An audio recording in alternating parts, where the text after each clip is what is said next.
40 سال کی عمر میں میرا ایک بیوہ عورت سے نکاح ہوا۔ دلہن کے کمرے میں پہنچا، مگر جیسے ہی گھونگھٹ اٹھایا دلہن کی صورت دیکھ کر میں نے آنکھیں بند کر لی، کیونکہ نوید کہاں تھے تم؟ کب سے ڈھونڈ رہی ہوں میں تمہیں۔ ندا جس کا نام فرنٹ سٹیج پر بار بار پکارا جا رہا تھا، وہ مجھے ڈھونڈتی ہوئی بیک سٹیج پر آئی۔ فٹافٹ سے مائک پر چلو اور ہاں، اپنے جملے اچھے سے یاد ہے نا تمہیں؟ میں نے اس بات میں سر ہلا دیا۔ اس سے پہلے میں اس کے ساتھ فرنٹ سٹیج پر جاتا، اس نے مجھے وہیں پر مائک تھما دیا۔ کیا ہوا؟ میں نے حیرانی سے پوچھا تو وہ تیزی سے بولی، میڈم نے منع کیا ہے، تم نے وائس اوور ہی کرنا ہے، تم ادھر پیچھے کھڑے ہو کر بھی کر سکتے ہو، باقی کا ڈرامہ تو مین کریکٹرز نے ہی پلے کرنا ہے، ویسے بھی سٹیج پر اتنی جگہ نہیں ہے۔ یہ کہہ کر وہ ہاں سے چلی گئی، جبکہ پیچھے میں ہکا بکا کھڑا اس کی بات سمجھنے میں کوشش میں مصروف ہو گیا، لیکن زیادہ دیر ایسے نہیں رک سکا۔ جب ڈرامہ شروع ہوا تو میں پیچھے بیٹھا شاعری کے اشعار بولتا رہا۔ وہ ہمارا کامیاب ڈرامہ رہا، حتیٰ کہ اس پر یونیورسٹی کی جناب سے ہمیں ایوارڈ بھی ملا۔ جب ساری ٹیم کو ایوارڈ دینے کے لیے انہوں نے سٹیج پر بلایا تو میں وہاں سے چلا گیا۔ میرا دل ہی نہیں چاہ رہا تھا کہ میں اس سٹیج پر جاؤں جہاں جانے سے وہ مجھے پہلے روکا گیا تھا۔ میں نے باقی کا سارا ایونٹ بھی مس کر دیا اور بے مقصد سڑکوں پر پھرتا رہا۔ میرا دل ایک دم خاموش تھا، کچھ سمجھ نہیں آ رہی تھی کہ جو سب میرے ساتھ ہوا ہے اس کا ذمہ دار کون ہے، میں یا میرا باپ یا پھر وہ رب جس نے مجھے سانولی رنگت تو دے دی، لیکن اس کے بندے مجھے اس رنگت کے ساتھ کسی طور پر بھی قبول کرنے کو راضی نہیں دکھائی دیتے تھے۔ ہمیشہ اسکول اور کالج میں مجھے عجیب سے حالات کا سامنا کرنا پڑتا تھا، کوئی میرے ساتھ دوستی نہیں کرتا تھا، حتیٰ کہ میں بچپن مجھے شہر کے مہنگے ترین اسکول میں داخل کروایا گیا، لیکن میں ہفتے بھر سے زیادہ اس اسکول میں نہیں جا سکا کیونکہ وہاں سب گورے چٹے خوبصورت سے بچے پڑھنے آتے تھے اور سب میرے ساتھ برا سلوک کرتے تھے۔ بعد میں ابا کے ساتھ بھی کچھ مسائل ہو گئے، ان کا گاڑیوں کا شو روم تھا اور ان کا ساتھی 7-8 گاڑیاں لے کر بھاگ گیا تو ہم آسمان سے ایک دم ہی زمین پر آ گرے۔ میرا اسکول تو میرے ہی کہنے پر تبدیل ہوا تھا۔ بعد میں جس اسکول میں بھی داخل کروایا گیا وہاں مجھے ایسی ہی رویوں اور حالات کا سامنا کرنا پڑا۔ پہلے تو میں بہت روتا، بہت پریشان ہوتا، اسکول جانے سے ہی انکار کر دیا، لیکن آہستہ آہستہ مجھے سمجھ آ گیا کہ اس دنیا میں ایسی رنگت اور چہرے کے ساتھ مجھے رہنا ہوگا۔ بے شک لوگ مجھے قبول نہیں کر پا رہے، لیکن مجھے اپنے آپ کو قبول کرنا ہوگا۔ پہلے میں کھڑا ماں کو سارا کچھ بتاتا کہ کس نے مجھے کیا کہا، لیکن بعد میں ان باتوں کو میں نے اپنی زندگی میں سے ہی نکال دیا اور لوگوں سے ایک دوری اختیار کر لی۔ کالج میں آیا تو میں خاموشی سے ایک کونے میں سب سے آخر والی کرسی پر جا کر بیٹھ جاتا۔ کسی سے تھوڑی بہت بات چیت ہو گئی تو صحیح، ورنہ میں نے کسی سے بھی دوستی کرنے کی خواہش نہیں کی۔ کالج کا دور میرا بہت روکھا پھیکا رہا، میں صرف اپنی پڑھائی پر توجہ دیتا اور بس۔ بعد میں یونیورسٹی آیا تو زندگی ایک دم سے مختلف ہو گئی۔ وہاں طرح طرح کی اسائنمنٹس اور پریزنٹیشنز وغیرہ کے لیے مختلف لڑکے اور لڑکیوں کا گروپ بنایا جاتا، تو اس طرح سے میری دوسرے لوگوں کے ساتھ بات چیت شروع ہو گئی۔ اس دور میں سب میچور ہو چکے تھے اور یہ بہت سمجھ گئے تھے کہ کسی کو ذاتیات اور بلا وجہ نہ بات کرنی ہے اور نہ ہی مذاق بنانا ہے۔ سو میں ان سب کے درمیان خود کو بے حد ہلکا پھلکا اور پرسکون محسوس کرنے لگا۔ اس کے ساتھ ہی میرا اعتماد بھی بحال ہونے لگا اور پوری کلاس کے ساتھ میرے اچھے تعلقات استوار ہو گئے۔ 6 ماہ کے مختصر دورانیے میں ہی ہمارا دوستوں کا ایک گروپ بھی بن گیا جس میں 3 لڑکیاں اور 4 لڑکے شامل تھے۔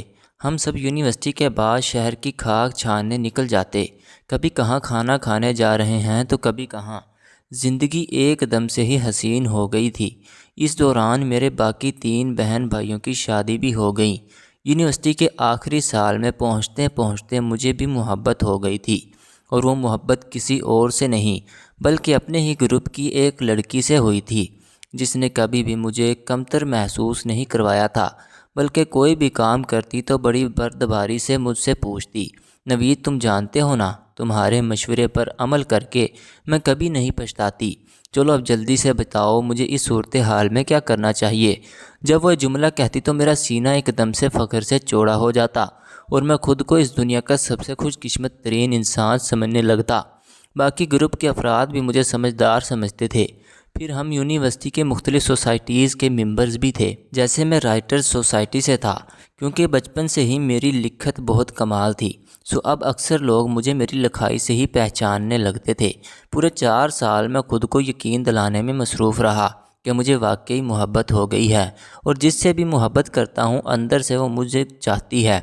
آخری سمسٹر میں نے اپنی محبت کا اظہار کرنے کا فیصلہ کر لیا، لیکن کاش میں اپنے اتنے احمقانہ فیصلے کو کبھی بھی حقیقت کا لباس نہ پہناتا، کیونکہ اس ایک واقعے کے بعد سے میری پوری زندگی بدل گئی تھی۔ 14 فروری کا دن تھا، جیسے عرف عام میں محبت کرنے والوں کا دن بھی کہا جاتا ہے۔ اس روز میں نے بڑی محبت سے اس لڑکی کے لیے گلاب خریدا اور یونیورسٹی آیا۔ کلاسز کے بعد ہم سب کنٹین پر بیٹھے چائے پی رہے تھے، جب اچانک ہی میں نے اپنے اتھل پتھل ہوتے دل کو سنبھال کر جیب میں سے وہ گلاب نکال کر اپنی محبت کا اظہار کر ڈالا۔ چند لمحے تو پورے گروپ میں خاموشی چھائی رہی، پھر اس نے سپاٹ نگاہوں سے مجھے دیکھا اور کہا، نوید، کیا تمہیں احساس ہے؟ تم کیا کہہ رہے ہو؟ مجھے اس کی بات کا مطلب سمجھ نہیں آیا۔ مزید وضاحت کرنے کے لیے میں نے سنجیدگی سے کہا، ہاں احساس ہے، تبھی تو تمہارے ساتھ اپنی ساری زندگی گزارنے کی خواہش کا اظہار کر رہا ہوں، ہم صرف دوست ہیں، اس نے چبا چبا کر کہا۔ تو میں چند لمحوں کے لیے خاموش ہو گیا، مگر زیادہ دیر خاموش نہیں رہ سکا، کیونکہ وہ یہ لمحہ تھا جس میں اپنی چاہت کا یقین دلا سکتا تھا۔ اس دوستی کو ہی تو محبت میں بدلنا چاہتا ہوں، بتاؤ کیا میرا ساتھ قبول ہے تمہیں؟ اور یہ سوال پوچھنے کے بعد میں اپنی ساری زندگی پچھتاتا رہا۔ نوید، کاش یہ پوچھنے سے پہلے تم نے ایک مرتبہ ہم دونوں کو ساتھ میں تصور ہی کر لیا ہوتا تو آج مجھ سے یہ نہ پوچھ رہے ہوتے، کیونکہ اس کا سوال کا جواب تمہیں اپنے تخیل سے ہی مل جاتا، مگر چونکہ تم نے یہ جسارت کر لی ہے تو میں تمہیں دو ٹوک الفاظ میں صرف اتنا کہنا چاہتی ہوں، تمہارا اور میرا کوئی میل نہیں ہے۔ تم دوست تو بن سکتے ہو مگر میرے جیون ساتھی کبھی بھی نہیں بن سکتے۔ یہ کہہ کر وہ وہاں سے چلی گئی، جبکہ پیچھے ہم سب خاموش رہ گئے۔ کچھ دیر بعد میرے گروپ کی ایک اور لڑکی اٹھی اور اسے سمجھانے کے لیے جانے لگی، مگر میں نے اسے روک دیا، لیکن وہ میرے روکنے کے باوجود چلی گئی تو میں نے اپنے آپ کو شرمندہ ہونے لگا۔ میں اٹھ کر کنٹین پر آیا، وہاں سے پہلے پانی پیا، پھر گروپ کے لوگوں کے پاس واپس آنے لگا تو تب تک وہ دونوں لڑکیاں وہاں آ چکی تھیں۔ میری چاہت، میری پہلی محبت ندا بھی وہاں موجود تھی۔ یار ندا، کیا ہو گیا ہے تمہیں؟ شکل و صورت تو بہت ثانوی چیز ہے، نوید جیسا لڑکا تمہیں ڈھونڈنے سے بھی نہیں ملے گا، تمہیں بہت پسند کرتا ہے وہ، ہم نے خود اس کی آنکھوں میں تمہارے لیے پسندیدگی دیکھی ہے۔ میری وکالت کرنے والا یہ جمشید تھا، جس کی بات پر ندا تڑک کر بولی، تم لے آنا اپنے لیے کم صورت لڑکی، خود کو تو کسی طور سمجھا بھی لوگے مگر دنیا کو کیا منہ دکھاؤں گی؟ مجھے جیسی نازک سی لڑکی کا کہاں جوڑ بنتا ہے نوید کے ساتھ؟ بے شک تم لوگوں کو برا لگے مگر میں حور کے بغل میں لنگور والی مثال کو زندہ نہیں کرنا چاہتی، مجھے سمجھانے کی کوئی ضرورت نہیں ہے۔ اب مجھے حسن پرست کہو یا کچھ بھی، وہ شخص مجھے پسند نہیں، جس کی جیسی رنگت تو نوکر بھی نہیں رکھتی، تو میں اپنے گھر میں پھر اپنا ہم سفر کیسے بنا لوں؟ مجھے تو یہ سمجھ نہیں آ رہی کہ کسی کو ہنس کر بلاؤں تو وہ اتنا بوکھلا کیوں جاتا ہے کہ سدھ بدھ ہی ماری جاتی ہے۔ یہ کہہ کر وہ جانے کے لیے مڑی تو مجھ پر نگاہ پڑی، لیکن مجھے اس کے چہرے پر کوئی شرمندگی دکھائی نہیں دی اور لمبے لمبے ڈاگ بھرتی وہ وہاں سے چلی گئی، جبکہ پیچھے مجھے اپنا وجود لرزوں کی طرح زد گھور رہا تھا محسوس ہوتا۔ باقی لوگ بھی مجھے وہاں کھڑا دیکھ چکے تھے، انہوں نے مجھے بلانے اور سمجھانے کی کوشش کی، مگر میں ہر بات کو انسنی کرتا چھوٹے چھوٹے قدم اٹھاتا وہاں سے چلا آیا۔ اس کے بعد دوبارہ میں نے کبھی یونیورسٹی کا رخ نہیں کیا، لیکن وہ الفاظ، وہ لہجہ مجھے صبح و شام کی حکم کی دوائیوں کی طرح ملتا رہا۔ 100 مرتبہ بھی ان باتوں کو دماغ سے جھٹکتا تو جان بھی نہیں چھوڑتی تھی۔ یونیورسٹی کا آخری سمسٹر نہ جانے کب ختم ہوا اور کب سب کی نوکریاں لگی، مجھے کسی بات کی بھی کوئی خبر خیر نہیں تھی۔ بس ایک روز ہمارے گھر آئی تو اسے دیکھ کر بہت حیران ہوا۔ یہ واحد لڑکی تھی جس نے مجھے بار بار کال کی اور اکثر میسج پہ میرا حال چال پوچھ لیا کرتی تھی، مگر میں نے اپنی ہمیشہ اسے بھی نظر انداز کیا۔ کیا بات ہے، میں تم سب لوگوں کی زندگیوں سے اس روز ہی نکل گیا تھا جب مجھے علم ہوا کہ مجبوری بھی کسی شے کا نام ہے، تو اب کیوں میرا پیچھا کرتی ہو؟ وہ خاموشی سے میری بات سننے کے بعد نرمی سے بولی، نوید مجھے شادی کرنی ہے، بتاؤ کہ تم مجھ سے شادی کرو گے؟ اس کی بات کافی دیر بعد میری سمجھ میں آئی تو میں نے حیرانی سے پوچھا، کیا سمجھا ہوا ہے تم لوگوں نے مجھے؟ ایک ٹھوکر مار کر جائے تو دوسری ہمدردی کرنے آ جائے؟ چلی جاؤ یہاں سے، مجھے نہیں چاہیے تم لوگوں کی ہمدردیاں، ویسے بھی ہمدردی سے زیادہ تم یہ سب اسی لیے کر رہی ہو تاکہ ان سب کو ثابت کر سکو کہ تم بہت اچھی ہو۔ اس نے مجھے سمجھانے کی بے حد کوشش کی اور میں بھی مسلسل اسے منع کرتا رہا۔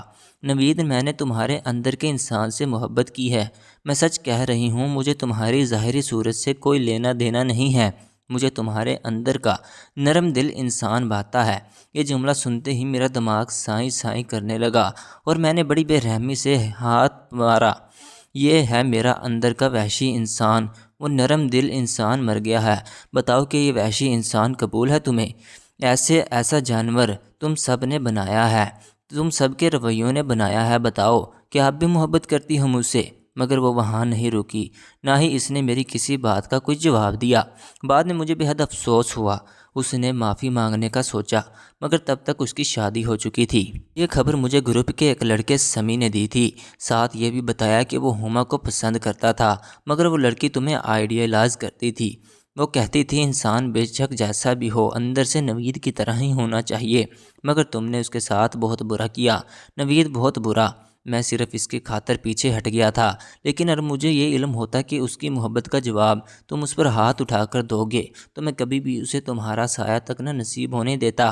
اس واقعے کے بعد میں اپنے اندر ہی شرمسار سا ہونے لگا۔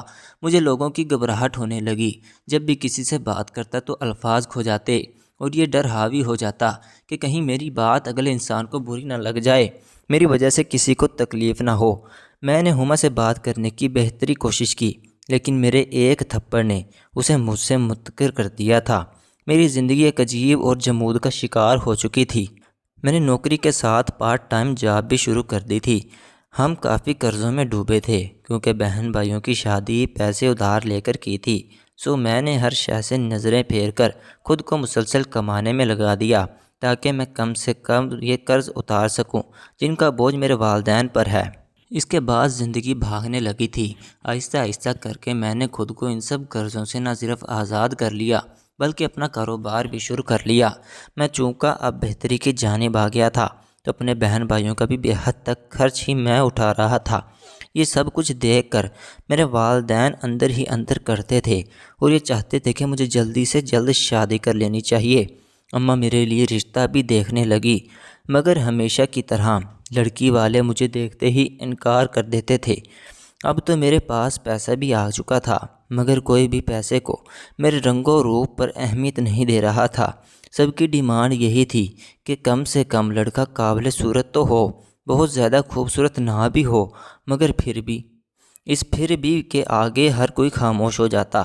وقت کے ساتھ ساتھ میں نے اماں کو رشتہ دیکھنے سے منع کر دیا، کیونکہ جب انکار ہوتا تو اندر سے ٹوٹ جاتا تھا۔ تقریباً ایک ہفتہ لگتا مجھے واپس سے صحیح ہونے میں۔ اماں نے میری بات مان کر ان رشتوں کا سلسلہ بند تو کر دیا۔ اب میری ہی بہنوں نے مجھ پر دباؤ ڈالنا شروع کر دیا کہ کاروبار ہے، تم اکیلے دیکھ رہے ہو، ہمارے شوہروں کو بھی اپنے ساتھ رکھ لو۔ کل کلاں کو تمہارے ساتھ اگر کچھ بھی ہوا تو تمہارے ملازم یہ سب کچھ ہڑپ کر جائیں گے۔ اور دوسری جانب میرے بھائیوں کا بھی یہی مدعا تھا کہ کچھ حصہ ہمارے نام کر دو تو ایسے تمہارا کاروبار اور جائیداد محفوظ رہے گی۔ پہل تو میں نے ان کی باتوں پر دھیان نہیں دیا، مگر یہ دباؤ ہر گزرتے دن کے اندر ساتھ بڑھتا گیا۔ اور ایک روز میری ماں نے اپنی قسم دے کر کہا، نوید میں ماں ہوں، جانتی ہوں اتنے سخت الفاظ مجھے نہیں بولنے چاہیے، مگر بیٹا میں سمجھ گئی ہوں کوئی اپنی کنواری لڑکی تمہارے ساتھ بہانے پر رضامند نہیں ہے تو تم کسی بیوہ یا طلاق یافتہ سے شادی کر لو۔ میں کیا جواب دیتا جب اماں پہلے ہی اپنی قسم مجھے دے چکی تھی؟ میں نے خاموشی اختیار کی تو اماں نے میرے رشتہ دیکھنا شروع کر دیے۔ بالآخر ایک رشتہ بھی مل گیا، مگر میں نے لڑکی کو دیکھنے سے انکار کر دیا اور کہا، اماں یہ فیصلہ آپ نے لیا ہے، لہٰذا آپ خود ہی ہر معاملے کو دیکھیں۔ ٹھیک ہے، ہفتے کے اندر میرا نکاح اس بیوہ لڑکی سے ہو گیا تھا جس کا ایک 5 سالہ بیٹا بھی تھا۔ میری شادی پر میرا کوئی بہن بھائی نہیں آیا، کیونکہ سب مجھے اس وجہ سے ناراض تھے کہ میں نے ایک بیوہ لڑکی سے نہ صرف شادی کی ہے بلکہ ان پر اعتبار نہ کر کے انہیں شراکت داری نہیں دی۔ اس بیوہ سے کئی درجے میرے لیے ان کا ساتھ بہتر تھا، مگر میں نے کسی پر بھی دھیان نہیں دیا۔ پہلی مرتبہ جب اس لڑکی کا گھونگھٹ اٹھایا جو اس وقت میرے نکاح میں تھی تو مجھے احساس ہوا کہ بڑوں بولوں کا نتیجہ کیا نکلتا ہے، کیونکہ میرے سامنے کوئی اور نہیں ندا تھی۔ اس کے چہرے کے تاثرات سے لگتا تھا جیسے اسے معلوم تھا وہ کس سے بیاہی جا رہی ہے۔ میں نے اس کے بعد کبھی بھی اسے کچھ محسوس نہیں ہونے دیا، نہ ہی ماضی کی کسی بات کا حوالہ دیا، تانا دیا، مگر اس کے چہرے پر ندامت کی جھلک مجھے اکثر ہی دکھائی دیا جاتی تھی۔ یہ بھی نہیں تھا کہ میں اس سے آج بھی ویسے ہی محبت کرتا تھا، نہیں، محبت تو اسی دن مر گئی تھی جب اس نے میری عزت نفس کو مجروح کیا تھا۔ لیکن ہاں، آج میں اس کی بہت عزت کرتا ہوں جس نے اپنے شوہر کے بعد میری زندگی گزارنے کا فیصلہ کیا۔ میں اس کے فیصلے کو کامیاب بنانے کے لیے نہ صرف اس کی بلکہ اس کے بیٹے کی بھی بہت عزت کرتا ہوں۔ ہمیں خوشگوار زندگی گزار رہے ہیں، مگر میرے اندر یہ سوال ضرور اٹھتا ہے کہ اگر ہمیں یوں ساتھ ہی رہنا تھا تو یہ سب پہلے کیوں نہ ہو گیا؟ میری زندگی کے 20 سال کیوں برباد ہو گئے؟ کیوں میں نے ہمارا کھما کا دل توڑا؟ آخر کیوں؟